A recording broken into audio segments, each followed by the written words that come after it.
You don't just like to gossip. If you're the person who loves it, if you feel that little spark when a name comes up and the room subtly leans in, it's because gossip does something to you. It changes the temperature, it makes the air feel charged, it turns an ordinary moment into a secret. And the secret doesn't even have to be scandalous. Sometimes it's just information, sometimes it's the smallest update, but it still hits the same nerve. The feeling that you're holding something about someone and that holding it makes you feel less powerless in a world that's always shifting. Researchers don't define gossip as mean talk, even though that's how it's framed socially.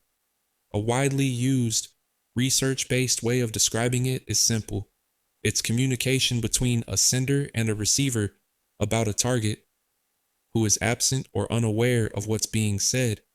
It's a three-person triangle made out of words, and that triangle matters. Because the moment you talk about someone who isn't there, you're doing more than passing time. You're shaping reputations, you're signaling alliances, you're testing whether the person across from you is safe. If you love gossip, part of you loves that triangle. It feels like control. It feels like being connected without being exposed. You get closeness with the person you're talking to, and you get distance from the person you're talking about. That arrangement is strangely comforting. It's intimacy with a buffer. And in the right moment, it can feel like power because information about people is social currency, whether anyone admits it or not. Here's the darker truth: gossip is one of the main ways humans learn how to survive each other. There's a serious argument in the scientific literature that gossip evolved as a kind of social grooming, a way for larger groups to bond and coordinate when physical grooming wasn't enough to keep everyone connected. In that view, gossip isn't a glitch in human nature, it's part of the design. It's how we keep track of who's trustworthy, who's dangerous, who broke the rules, and who should be avoided. And if you've ever felt guilty about gossiping, it's probably because you've been taught that gossip equals cruelty. But the data doesn't fully support that stereotype. In a naturalistic study using recordings of everyday life, researchers analyzed gossip across multiple samples and found that people spent roughly 52 minutes per day talking about someone who wasn't present, and most of that gossip was neutral rather than vicious. In other words, a lot of what people call gossip is just social information: who's dating who got a new job, who moved, who's stressed, who's sick, who's changing. That matters because if you're someone who loves gossip, you might not actually be addicted to negativity. You might be addicted to social mapping. You might be addicted to knowing where everyone stands, who's close, who's drifting, who's rising, who's falling. You might not even care about the tea as much as you care about orientation. Gossip is how the brain builds a living map of the group, and being without that map can feel unsafe, especially if you've ever been blindsided socially. There's research that breaks down why people gossip, and it's not always what you think. In a study focused on motives, people reported gossiping for reasons like gathering information, entertaining themselves, influencing others, building and maintaining relationships, and protecting the group. The same research also explored how certain personality traits can relate to specific gossip motives, which matters because it shows something uncomfortable. Not everyone gossips for the same reason, even if the behavior looks identical on the surface. So ask yourself, honestly, what kind of gossip lover are you? Are you the bond builder? The one who uses gossip to create closeness, to feel like you and the other person are on the same side? Are you the curator, collecting little facts because knowledge makes you feel calm? Are you the judge, using gossip to sort people into good and bad so the world feels less morally confusing? Are you the operator, using gossip to steer relationships and status without ever saying what you want directly? You can tell which one you are by what you feel when you gossip: relief, excitement, superiority, safety, revenge. If it's just fun, the feeling stays light. If it's meeting a psychological need, the feeling is heavier. One of the most powerful functions gossip can serve is teaching. Not teaching in the classroom sense, teaching in the watch what happens to people sense. A major review paper describes gossip as a way humans exchange reputational information and coordinate socially. Another influential paper argues gossip helps people learn cultural rules through stories, what's acceptable, what's shameful, what gets punished, what gets rewarded. This is why gossip can feel so addictive. It makes life feel legible. It turns the confusing chaos of human behavior into narratives with lessons. That's also why gossip feels so tempting when you're anxious. Anxiety hates ambiguity. Anxiety wants outcomes. Gossip offers something anxiety craves. Here's what's really going on. Even when you're wrong, even when the information is incomplete, gossip can feel like certainty, and certainty feels like safety. But this is where it gets eerie because the human brain doesn't just share gossip, it also withholds it strategically. People choose when to speak and when to stay quiet, based on relationships, risk, and context. There's research on why people decide not to share gossip, pointing out that gossip isn't an uncontrollable impulse for everyone. It can be a calculated move. That means if you love gossip, you're not just chasing information, you're also negotiating danger, the danger of being seen as untrustworthy, the danger of retaliation, the danger of becoming the next target, and that fear is part of the thrill. Gossip creates a tiny, controlled risk. A secret passes between you and someone else, and for a moment, you feel closer. The problem is that closeness built on secrets can rot from the inside, because every time you bond over someone else's absence, there's a quiet voice in the back of your mind asking, what do they say about me when I'm not here? If you've ever felt that paranoia after gossiping, that's not you being dramatic. That's your brain understanding the rules of the game you're playing. Now let's talk about the version of gossip people pretend doesn't exist. Gossip as aggression. It doesn't always look like screaming or insults. It can be soft.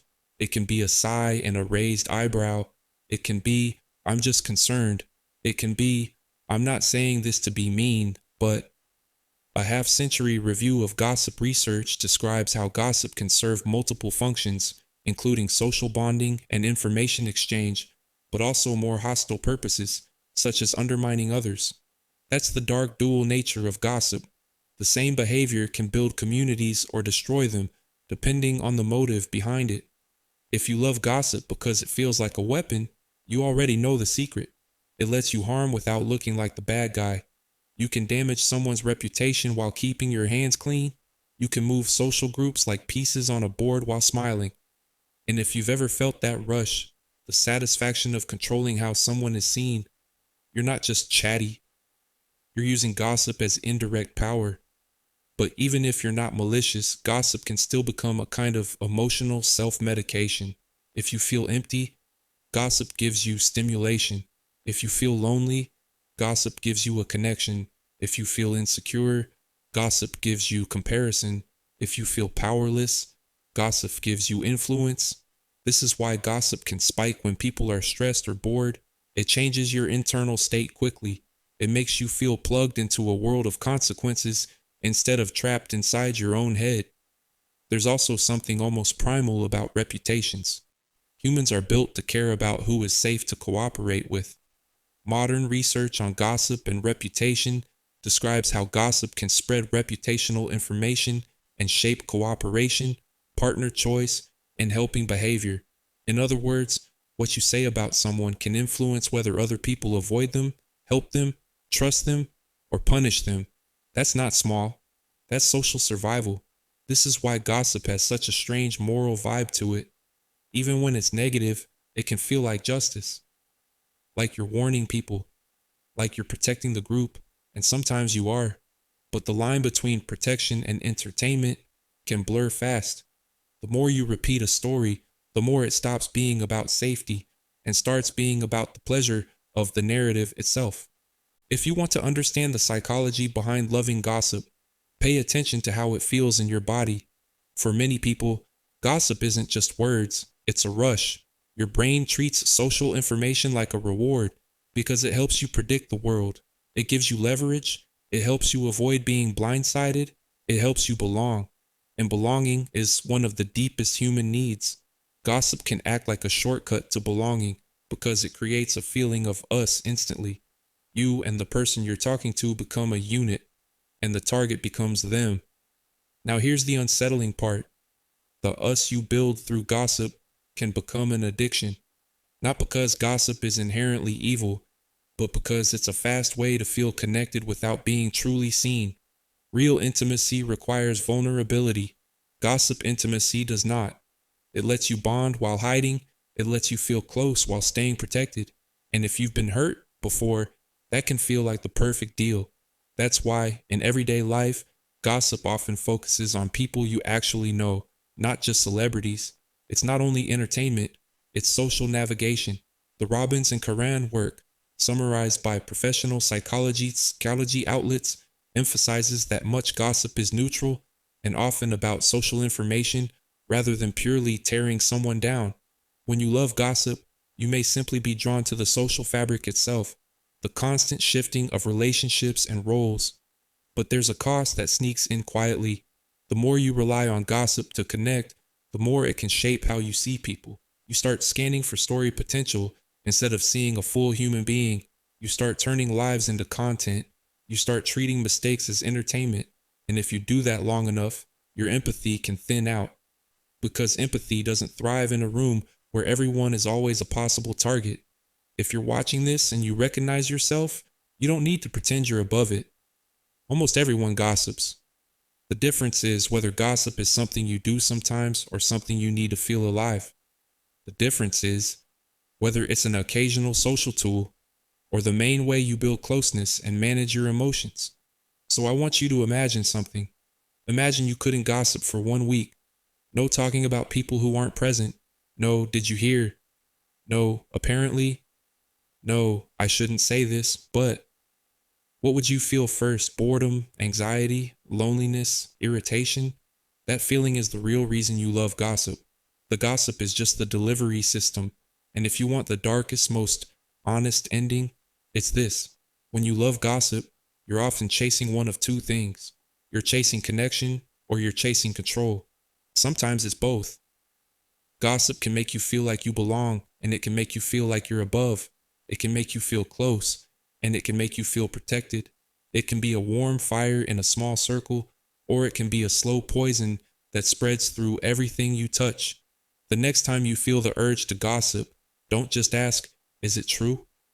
Ask the scarier question, what is this doing for me right now? Is it soothing your anxiety? Is it giving you a hit of power? Is it helping you bond? Is it helping you punish? Because once you can name the motive, you can finally see the mechanism. And when you can see the mechanism, you can decide whether you're using gossip or whether gossip is using you.